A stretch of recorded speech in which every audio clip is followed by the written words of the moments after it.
High friends, good morning. Welcome back to my channel blooms and creeper. तो आज के আপনাদের জন্য যে ভিডিও প্রতিবেদনটি নিয়ে এসেছি দেখতেই পাচ্ছেন, খুব পরিচিত গাছ, আমাদের চেনা সবার গাছ রজনীগন্ধা গাছ। রজনীগন্ধা গাছ কিভাবে আপনারা করবেন, রজনীগন্ধা গাছে ফুল কিভাবে আসবে, তাড়াতাড়ি ফুল আসবে কি করে এবং পরপর স্টিক কি করে বেরোবে সেই নিয়ে আমাদের আজকের আলোচনা। তো দেখতে পাচ্ছেন এখানে আমাদের একটা স্টিক বেরিয়েছে। এতেও আপনাদের কিছুদিনের মধ্যেই দেখাতে পারবো না, স্টিক তো টেনে বার করা যায় না, কিন্তু পাতার গঠন দেখলে আমরা বুঝতে পারি যে এই গাছটাতেও স্টিক আসবে। এই জায়গাটায় আমরা পাতার গঠন দেখে বুঝতে পারছি কিছু পাতা সিঙ্গেল থাকে, দেখুন এগুলো সিঙ্গেল পাতা। এই জায়গার পাতাটা কি দেখাতে পারবে আমার ক্যামেরাম্যান? তাহলে বলবো এই যে যে গঠনটা ভালো করে তাকিয়ে দেখুন, সব পাতা সরিয়ে দেখাচ্ছি। এই যে গঠনটা, এই গঠনটা যখনই আসছে তার মানে এটা এবার স্টিক আসার সময় হয়েছে। তো এখান থেকেই স্টিক বেরোবে। বাকি সব সময় দেখুন তার থেকে কত বড় পাতা, সিঙ্গেল পাতা এই সাইডে চলে গেছে, এগুলো সব সাইডে চলে গেছে, কিন্তু এখানটার এই গঠনটা আমি দেখালাম। এবার যেটা বলা, আমার দুটো গাছই আমি বলবো যে ভালো করে দেখাতে, চারিদিক দিয়ে ঘুরিয়ে ঘুরিয়ে দেখাচ্ছি। দেখুন প্রত্যেকটা পাতার কালার দেখুন, তাছাড়া বুশি দেখুন। তাই এখানে এবারে আস্তে আস্তে আমার বলতে হচ্ছে যে মাটি কিভাবে তৈরি করবেন, কিভাবে কি করবেন, সেগুলো আস্তে আস্তে আপনাদের বলতে শুরু করি। এবং ডেকোরেটিভ টব নিলে খুব ভালো, দেখতে সুন্দর লাগবে। এর মধ্যে লাল বালি নেবেন 20%, ভার্মি কম্পোজ নেবেন 40%, 60% হয়ে গেল। আর থেকে যাচ্ছে 40%। 40% আপনারা নিয়ে নেবেন প্লেন গার্ডেন সয়েল, এবং বাকি একটুখানি 1 মুঠোর মতো নিমখোল দিয়ে দেবেন। কেননা নিমখোল এই পিঁপড়ে পোকামাকড়ের হাত থেকে মাটিটাকে ভালো রাখবে, শিকড়ের কোনো ক্ষতি হতে দেবে না। তো এইবার যেটা বলার, মাটি দেখুন এরকম ঝুরঝুরে মাটি, তবে জল পড়লে কিছুটাতে কাদা টাইপের হবে, এটা জানা কথা। তবু বলছি এরকম ঝুরঝুরে মাটি স্বাভাবিক, কারণ এর মধ্যে আমাদের বালি রয়েছে। বালি থাকার জন্য এটা ওয়েল ড্রেনেজ হবে। আর টবের নিচে ফুটো যে থাকবে এটা তো আমাদের খুব কমন কথা, এটা আমরা জানি। এবং এরকম একটা ডেকোরেটিভ টব নেওয়ার পরে আরেকটা জিনিস আপনাদের বলে রাখি, আমরা এই গাছ কিনে নিয়ে এসেছি। এই গাছগুলো আমার আগের ছিল বাড়িতে, কিন্তু এটা আমি এদিন গ্যালি স্ট্রিট থেকে কালেক্ট করেছি। মাত্র 20 টাকা আমাকে এতগুলো গাছ দিয়েছে। এই দেখুন এখানে এতগুলো গাছ আছে, 20 টাকা। এবং গাছের নিচে যে বাল্বটা থাকে আমাদের হচ্ছে গিয়ে রজনীগন্ধা গাছের, সেটাও বিক্রি হচ্ছিল। তো আমি সেটা না নিয়ে গাছ রয়েছে এরম অবস্থায় এনেছি। এবং এখানে ছাড়িয়ে আপনাদের দেখাবো এর ভেতরে বাল্ব কাকে বলে। দেখুন আমি একটা গাছ এর ভেতর থেকে ছাড়িয়ে দেখাচ্ছি। এই দেখুন এখান থেকে ভাঙার পর সাদা দেখা যাচ্ছে কি, এই যে বাল্বটা কেটে তুললাম, এটা একটা সিঙ্গেল গাছ হয়ে গেল আমার, এটা একটা সিঙ্গেল গাছ হয়ে গেল। এইভাবে আমি বলছি আমার এখানে এত গাছের মধ্যে আমি একটা গাছকে ভেঙে তুলেছি। এখানটা দেখলেই বুঝবেন যে এক্ষুনি ভেঙেছে, সেটা দাগও রয়েছে। এইবার যেটা বলার, এই গাছটাকে আপনি এরকম একটা কি দুটো নিয়ে আস্তে করে টবের মাঝখানটা একটু আঙুল দিয়ে গর্ত করে বা কাঠি টাঠি দিয়ে গর্ত করে, বেশি পুঁতবেন না, কেননা এই পাতার জায়গাটা বেশি ঢাকা পড়ে গেলে এই জায়গাটা পচে যাওয়ার সম্ভাবনা থাকবে। তো এইবার কি করবেন, এটাকে এরকম মাটিতে দিয়ে ঢাকা দিয়ে দেবেন। প্রথম দিকে একটু হয়তো ল্যাথপ্যাথে থাকবে, কেননা স্বাভাবিক কারণে এই গাছটা শক্ত তো কোনো কাণ্ডযুক্ত গাছ নয়, তাই এরকম থাকবে। কিন্তু পরের দিন সকাল পর্যন্ত যখন রোদ উঠবে, দেখবেন বাজার থেকে আনা গাছ সবে পুঁতেছেন, তাই এটা এরকম ল্যাথপ্যাথ করবে। কিন্তু দরকার একটা কাঠি দিয়ে রাখতে পারেন, কাঠি দিয়ে দড়ি দিয়ে বেঁধে রাখতে পারেন সোজা করার জন্য। তাছাড়াও আমি বলছি কাল সকালে রোদ উঠলে এটা সোজা হয়ে যাবে। এইবার এখানে যেটা বলার, যে কেন রজনীগন্ধায় ফুল আসে না, তার কারণ রজনীগন্ধা গাছও কলা গাছের মতো একটা গাছ পুতলে দেখা যায় তার থেকেই গোড়া থেকে বেবি প্ল্যান্ট নির্গত একসময় এরকম ঝাড় হয়ে যায়। তো সেইখানে আমরা দেখেছি কলা গাছের ক্ষেত্রেও যে কথা প্রযোজ্য। প্রথম যে গাছটি পোতা হয় দেখা যায় সেই গাছটিতে ভালো ফলন হয়, এবং তারপরে আস্তে আস্তে একটা দুটো করে তারপরে ভালো ফলন হতে হতে আস্তে আস্তে ফলনের মাত্রা, কোয়ান্টিটি কোয়ালিটি নষ্ট হতে থাকে। ঠিক সেরকমই আমাদের এখানে একটা এরকম ঝাড় তৈরি হলো। এই যে যেটা হয়েছে, যেটা হয়েছে, এই ফুল এসছে, এরপরে আবারও স্টিক আসবে, কিন্তু যেই ফুলের সিজন চলে যাবে আমি কি করব, এগুলোকে তুলবো, পুরো গোছা তুলে নেবো মাটি থেকে। ঠিক আছে, কোনো মায়ার ব্যাপার নেই, কোনো কষ্ট পাওয়ার কিছু নেই, কারণ রজনীগন্ধা গাছ আপনি মারতে চাইলেও মরতে চাইবে না। কেননা এগুলোকে তুলে মার্কেটে বিক্রি হচ্ছে যে বাল্বগুলো, তারা কোনো পাতা নেই, শুধু বাল্বটা নিয়ে বিক্রি করছেন। এবং ওইখানে বিক্রি হতে হতে সপ্তাহ 2 সপ্তাহ, মানুষ এনে আবার বসাতে গেলে হয়তো তার সময়ের অভাবে 2-3 দিন লেগে গেল, তো কিছু হয় না। বাল্বগুলো দুর্দান্ত হার্ডি, বেঁচে থাকে বহুদিন। মাটি স্পর্শ করলেই আবার তাতে শেকড় বেরোয় এবং গাছে পাতা বেরোতে থাকে। তো সেই জন্য ফুল হতে দিন, যতক্ষণ ফুল হবে হয়ে যাক।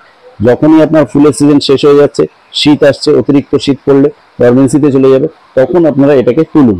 তুলে গাছ ছাড়িয়ে এর ভেতর থেকে ভালো বাল্ব যেগুলো আছে, সুন্দর যেগুলো আছে, ম্যাচিউর বাল্ব যেগুলো আছে ম্যাচিউর, সেগুলোকে দিয়ে আবার পটিং করুন। এবং এতগুলো গাছ রাখবেন না, সেক্ষেত্রে আবার দুটো কি তিনটে গাছ বসিয়ে আপনারা তৈরি করুন এবং দেখবেন ওই তিনটে গাছ লাফিয়ে লাফিয়ে বাড়বে। এবং মাটি তো আমি বলেই দিলাম কিভাবে তৈরি করবেন, আর জলটা একটু সময় সময় আপনারা ঠিক করে দেবেন, তো তাতে দেখবেন যে গাছ লাফিয়ে লাফিয়ে বাড়বে। তো সেক্ষেত্রে ওই তিনটে গাছে যখন আবারও ফুল হবে, 1 বছর ভালো ফুল হবে, কিন্তু দেখা যাবে তারপরেই আস্তে আস্তে ওই গাছে ফুল কমে যাচ্ছে, স্টিক আসতে চাইছে না। সেই সময় সেই একই পন্থা, তুলবেন, তুলে পুরো গাছে তুলে পাতা পুরো কাঁচি দিয়ে কেটে ফেলে দেবেন। এই পাতা কিচ্ছু রাখতে হবে না, এই পাতা পুরো কাঁচি দিয়ে কেটে ফেলে দেবেন, কারণ এই পাতা রাখলে দেখতেই পাচ্ছেন পাতাগুলো কিভাবে ঝুলে পড়ছে। এই পাতা আপনি রাখতে চাইলেও রাখতে পারবেন না। এরকম ভাবে পাতাগুলোকে নিয়ে কি করবেন, আস্তে করে পাতাগুলোকে কেটে দেবেন। দেখাতে পারলাম, পুরো পাতা এরকম কেটে দেবেন। আজকে বসালে দেখুন কি সুন্দর থাকবে সোজা, আর না হলে এই পাতা নিয়ে পড়ছে, সেই জন্য পাতাগুলোকে কেটে ফেলে দেবেন। দিয়ে আবার যেটা বলার, এর মধ্যে যেগুলো ভালো বাল্ব আছে সেগুলোকে নিয়ে ভালো করে শুকিয়ে নেবেন এবং তার আগে এই মাটি টাটি সব ধুয়ে পরিষ্কার করে স্যাফের জল দিয়ে বাল্বটাকে একদম পরিষ্কার করে নেবেন।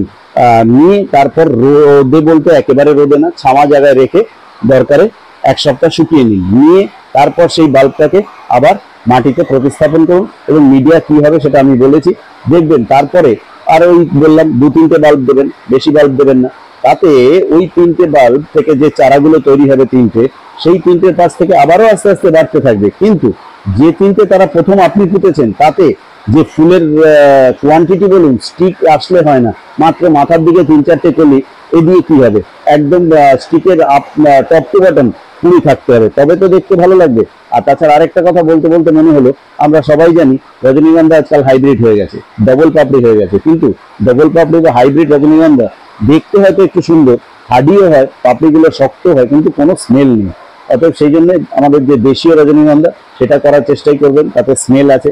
আর যার চক্ষু সৌন্দর্যের ব্যাপার আছে, তাদের জন্য বলছি ডবল প্যাটেল বা আপনার হচ্ছে গিয়ে মোটা পাপড়ির হাইব্রিড রজনীগন্ধা এসেছে, সেগুলোও করতে পারেন। তো এবার আমরা এর মধ্যে থেকে কি করব না, দেখুন আরো কাছে এসে দেখাতে বলবো যে বেবি প্ল্যান্ট গুলো আছে সেগুলোকে যখন ছাড়িয়ে নিচ্ছি, বেবি প্ল্যান্ট গুলোকে ছাড়িয়ে নেওয়ার পরে আপনাকে দেখাবো যে এর মধ্যে একটা মেন বাল্ব আছে।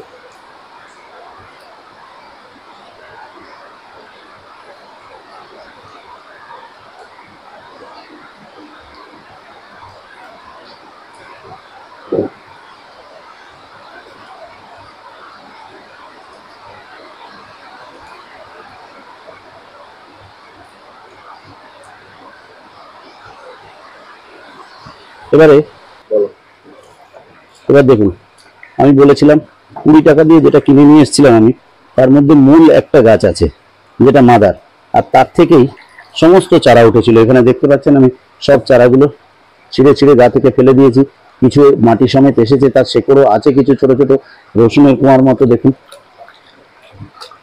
একটা রসুনের কোয়ার মতো এটা, এগুলো সব বেরিয়েছে এটার থেকে। এই যে মোটা গাছটা দেখছেন, এর গা থেকে সবগুলো বেরিয়েছে এবং এখনো দেখুন ছোট ছোট কত বেরোচ্ছে, এই যে ছোট ছোট দেখুন গা থেকে সমস্ত, এই যে দেখুন গা থেকে বেরোচ্ছে। আমি এটা ভালো করে ধুয়ে দেখাচ্ছি। 20 টাকা দিয়ে গোটা বান্ডিলটা আমি কিনেছিলাম, তার মধ্যে এই যে বাল্বটা আছে, মেন বাল্ব মাদার গাছ যেটা, এরকম ভাবে একদম ভালো করে ধুয়ে নেবেন। নিয়ে তারপরে যেটা বলার সেটা হচ্ছে গিয়ে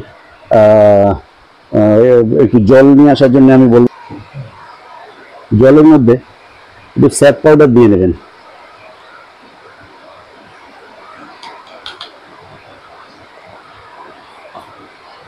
কেননা আমরা যখনই এই বেবি প্ল্যান্টগুলোর গা থেকে ছাড়িয়েছি, সেই সব জায়গায় একটু ক্ষত হয়েছে, তা আমাদের গায়ে কেটে কেটে গেলে আমরা কি করি, বোরোলিন লাগাই। তো তাহলে আজকে এর গা থেকে যখন বেবি প্ল্যান্টগুলো ছাড়িয়েছি, কিছু এখনো যেগুলো বেরোচ্ছে সেগুলো রয়েছে, তাহলে সেক্ষেত্রে যে ক্ষতগুলো হয়েছে সেই ক্ষতগুলো থেকে আমাদের এর যেটা পচন লাগতে পারে, সেই পচন যাতে না লাগে তার জন্য আমরা কি করলাম, স্যাফের জলে ডুবিয়ে নিলাম। সে গাছের আগার দিকেও ঢোকাতে পারেন, কোনো অসুবিধা নেই। তো এইভাবে স্যাপের জলের মধ্যে দেখতে পাচ্ছেন স্যাপের জল গাঢ় করে গুলেছি, স্যাপের জলের মধ্যে ডুবিয়ে নেওয়াতে যেসব ক্ষতগুলো তৈরি হয়েছিল সেই ক্ষতস্থান থেকে পচন আসবে না। এইবারে আমরা কি করব, এটাকে একদম রোদে না, শেডি এলাকায় রেখে শুকিয়ে নেবেন, ভালো করে শুকিয়ে নিয়ে এসব শিকড় টিকড়ে যদি আপনারা কেটে ফেলে দেন কিছু আসবে যাবে না, ঠিক আছে, এগুলোকে কেটে ফেলে দিলেও কিছু হবে না। তো সবে মিলিয়ে এটাকে রোদে একটু শুকিয়ে নেবেন, বলতে একটু শেডি জায়গায় শুকিয়ে নেবেন, 2-3 দিন শুকান। শুকানোর পরে তারপর এই বাল্বটা নিয়ে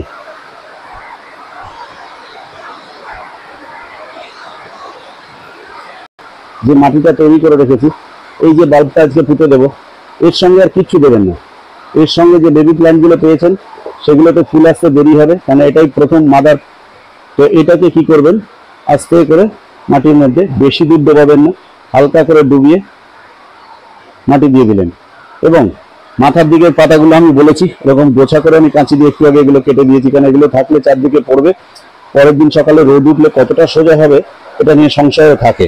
কিছুটা সোজা হলো, এত বড় বড় পাতা যেগুলো আছে এগুলো এতটা সোজা হতে পারবে না আমার এই যে পাতাগুলোর মতো।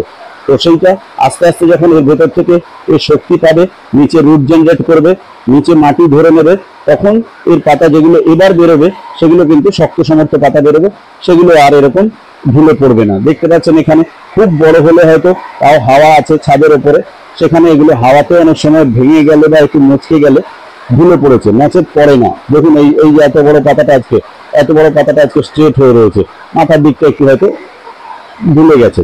তো এইভাবে আপনারা করুন, এই গাছে তাড়াতাড়ি ফুল আসবে, এবং এই গাছে যে ফুল আসবে টপ টু বটম ফুলের কুড়ি থাকবে।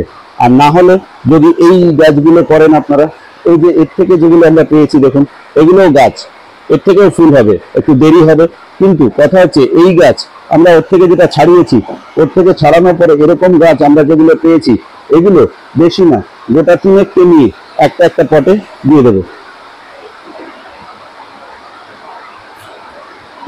এগুলো নিয়ে একটা পটে দিয়ে দেবো, দিয়ে দিলে এই 3টে গাছ থেকে আগে এরা নিজেরা বেঁচে উঠবে, এবং তারপরে এদের থেকে আবার বেবি প্ল্যান্ট বেরোবে, এবং একদিন এই বাল্বগুলোই আজকে যেটা দেখালাম মাদারটা, এটার মতো কোডেক্সটা বড় হয়ে যাবে, বাল্বটা বড় হয়ে যাবে, এবং তার থেকে প্রচুর চারা গাছ বেরোবে, বেবি প্ল্যান্ট বেরোবে। তো আমরা বলছি যে এইভাবে করে বছরে যদি একবার করে এই জিনিস করতে পারেন, যেভাবে আমি প্রসেসটা বললাম, তুলে একদম পাতা কেটে ফেলে দিয়ে শুধু বাল্বটা রেখে বাল্বটাকে ভালো করে জল দিয়ে ওয়াশ করে ওর সঙ্গে যত বেবি প্ল্যান্ট আছে সেগুলোকে ছাড়িয়ে দিয়ে স্যাফের জলে ডুবিয়ে, তারপরে যদি শেডি এলাকায় শুকিয়ে নিতে পারেন, সপ্তাহখানেক শুকিয়ে নিয়ে বা 3-4 দিন শুকিয়ে নিয়ে তারপর ওটাকে প্রতিস্থাপন করতে পারেন, তাতে ওতে ফুলও আসবে তাড়াতাড়ি, এবং ফুলের যে গাছের গ্রোথ বলুন বা ফুলের। আর যেটা বলার, রজনীগন্ধা গাছের সার বিশেষ দিতে লাগবে না, তার কারণ মাটির মধ্যেই আমরা যেভাবে মিডিয়াটা তৈরি করেছি ভার্মি কম্পোস্ট দিয়ে, তাতেই যথেষ্ট। এবং একটা জিনিস এটা মাথায় রাখবেন, যত বেশি সার দেবেন গাছ ঝোপালো হবে, গাছের পাতার কালার একদম ডিপ সবুজ হবে, কিন্তু সহজে ফুল আসবে না। অতএব ভালোবাসা ভালো গাছের প্রতি, কিন্তু অতি ভালোবাসায় গাছ অনেক সময় নষ্ট হয়ে যায়। আমাদের কিছু লোক আছে এত ভালোবেসে ফেলে গাছকে, যার ফলে না গাছে ফুল আসে, না গাছ বেঁচে থাকতে পারে। অতিরিক্ত জল থাকতেও মনে হচ্ছে একটু জল কম হচ্ছে, দিই একটু জল, ব্যাস ওই করতে করতে শেকড়গুলো নষ্ট হলো। একটু জল কম দিলে বরং ভালো হতো। তো সেই জন্য বললাম গাছের প্রতি ভালোবাসা ভালো, কিন্তু অতিরিক্ত ভালোবাসলে আবার গাছের কিন্তু মানে নাভিশ্বাস অবস্থা। তো সেই জন্য জল সার সবই দেবেন, কিন্তু পর্যাপ্ত। এবং রজনীগন্ধা গাছে সারের ব্যাপারে যেটা বললাম, মিডিয়াতে প্রথমেই যা দিয়েছেন, আর তারপর যদি মনে হয় কিছু সময় আর সামান্য কিছুটা খোল, এরকম 3 আঙুল 4 আঙুল দিয়ে তুললে যতটা খোল বা মাস্টার্ড কেক বলে সেইটা তুলবেন, নিয়ে সাইড দিয়ে 3-4 আঙুল দিয়ে তুলে দিয়ে দিলেন। দেওয়ার পরে সেখানেই আবার ওই কথাটা বলতে ইচ্ছা হচ্ছে যে আবার 1 মুঠো দিয়ে দেবেন না, অতি ভালোবাসা সেটা করবেন না, গাছ নষ্ট হয়ে যাবে। তো 3-4 আঙুলে করে দিয়ে দিলেন, সাইড দিয়ে ওইভাবে রেখে দেবেন, জল দেবেন, তাতেই হবে। আর একটা জিনিস যেটা বলার দরকার, সেটা হচ্ছে এতে মিলিবাগ ধরে, এবং মিলিবাগ পাতা তো পাতা সঙ্গে গোড়ার মধ্যে ধরে একদম সেই বাল্ব বা কোডেক্স যেটা দেখালাম ওই পর্যন্ত পৌঁছে যায়, এবং ওই জন্যও গাছ লাস্টের দিকে ফুল আসতে চায় না। তো সেই জন্য মিলিবাগের জন্য যেটা একতারা বা ইক্কা, এটাকে আপনার হচ্ছে কি ওই 1 গ্রাম জলে, 1 লিটার জলে 1 গ্রাম বা 2 গ্রামের মতো মিশিয়ে নেবেন, নিয়ে আর এই একটা গাছে দেওয়ার জন্য বিরাট একেবারে 2 লিটার 5 লিটার তো লাগবে না, 1 লিটার তৈরি করে নেবেন। হ্যাঁ, আপনার গাছ কত আছে তার উপর নির্ভর করছে। তো সেই হিসেবে বলছি, জল তৈরি করবেন, করে পুরো গাছ চান করিয়ে দেবেন, এবং গাছের এই পাতা ধরে সেই জল নিচে গোড়ায়ও যাবে, এবং মিলিবাগের জন্য ওটা পেস্টিসাইডের কাজ করে গেল। এবার যেটা বলার, আর তাছাড়া আমার আরেকটা জিনিস বলতে ইচ্ছিল, আমরা এই 1টা-2টো করে গাছ করি, আমাদের গাছগুলো যত সুন্দর থাকে। আপনারা একবার চিন্তা করে দেখুন তো, বাণিজ্যিকভাবে যারা চাষ করে ধান ক্ষেতের মতো যারা চাষ করছে রজনীগন্ধা, যাদের রেগুলার স্টিক কাটছে, তাদের গাছ কিন্তু আমাদের মতো এত সুন্দর মোটা মোটা পাতা বা এত সুন্দর ডিপ সবুজ হয় না। তাদের গাছের পাতার কালারও আমাদের থেকে লাইট এবং এত সুন্দর সুন্দর মোটা মোটা পাতাও হয় না, কিন্তু তাদের রেগুলার বেসিসে তারা রজনীগন্ধা স্টিক কাটছে এবং ফুলের মার্কেটে বিক্রি করছে, বাণিজ্যিকভাবে চাষ করছে। তো সেইখানে দাঁড়িয়ে এর থেকে আপনাদের বোঝানোর চেষ্টা করতে চাইলাম যে সার বেশি দিতে গেলে, একটা গাছের গোড়ায় যদি অত সার দেন, গাছ সেই সার পেয়ে জুড়িয়ে উঠবে, অর্থাৎ গাছের গ্রোথ আসবে কিন্তু ফুল আসতে চাইবে না। সেই জন্য গাছকে, রজনীগন্ধা গাছকে, এরকম অনেক কিছু গাছের ক্ষেত্রেই এসব কথা প্রযোজ্য। তো আজকে আমি যেহেতু মেইনলি টপিক আমার রজনীগন্ধা, তাই বলছি রজনীগন্ধা গাছে অতিরিক্ত সার প্রয়োগ করবেন না, তাহলে কিন্তু ফুল আসতেও দেরি করবে এবং এলেও সে ফুল খুব একটা ভালো হবে না। তো সেই জন্য আমি বলছি যে একটা পর্যাপ্ত পরিমাণ যেটুকু সারের কথা বলেছি ওটুকু করলেই হবে। আর এই বলে আজকে আমার ভিডিওটাকে আমি শেষ করব। আমি যাবতীয় রকমের শুরু থেকে শেষ পর্যন্ত কিভাবে ফুল আসবে, কি করলে ফুল আসবে, বা ফুলের স্টিকের একদম টপ টু বটম ফুল হবে কিভাবে, শুধু মাথার দিকে 4টে কুড়ি এলো এরকম নয়, তারপরে আমাদের হাইব্রিড এবং দেশি দুটোর ফারাক বা ডিফারেন্সও বলেছি। সব মিলিয়ে আমার ভিডিওটা আজকে এই পর্যন্ত রাখলাম এবং আপনাদের আমার ভিডিওর শেষে যেটা আমি বলে থাকি, গাছ লাগান প্রাণ বাঁচান, এই বলে আজকে আমার ভিডিও প্রতিবেদনটি আমি এখানেই শেষ করলাম। নমস্কার।